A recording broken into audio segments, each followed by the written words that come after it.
வணக்கம். சென்னையில் புரட்சித் தலைவி அம்மா அவர்களின் 78வது பிறந்த நாளை முன்னிட்டு ஆர்கே நகர் 42வது வட்டம் கொருக்குப்பேட்டை இளைய தெரு பகுதியில் பகுதி கழக பொருளாளர் எஸ். முனுசாமி தலைமையில் பகுதி அம்மா பேரவை இணை செயலாளர் எஸ். கவிபாரதி ஏற்பாட்டில் நடைபெற்ற நிகழ்ச்சியில் வடசென்னை வடக்கு கிழக்கு மாவட்ட கழக செயலாளர் ஆர். ராஜேஷ் சிறப்பு அழைப்பாளராக கலந்து கொண்டார்.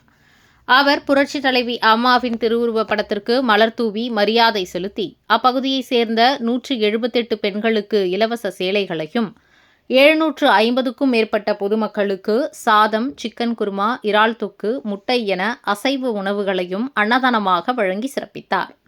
இந்நிகழ்வில் பகுதி செயலாளர் எம். சீனிவாச பாலாஜி, வட்ட செயலாளர் எம். சீனிவாசன், பகுதி துணை செயலாளர் லயன் சண்முக விநாயகம், மாவட்ட டாஸ்மாக் தொழிற்சங்க செயலாளர் நெல்லை கே. குமார், குட்டி என்கின்ற Anandaraj, K. Kuppan, MCP. Bhaskaran, M. Namasivayam, S. Manu, வக்கீல் N. Balaji, K. Krishna, N. Sivaji, Veera, J. K. Ramesh, V. N. Ramesh, T. Anand, Jaishankar, Harikrishnan, Yuvaraj, மோகன், செல்வி, நாகு, பரமேஸ்வரி, சாந்தி, விமலா, மும்தாஜ், கற்பகம், பூங்காவனம், தர்ணீஸ்வரி, ராஜேஸ்வரி, ஸ்டெல்லா, பூபதி மற்றும் பகுதி வட்ட பிற அணி நிர்வாகிகள் உள்ளிட்ட பலர் இருந்தனர்.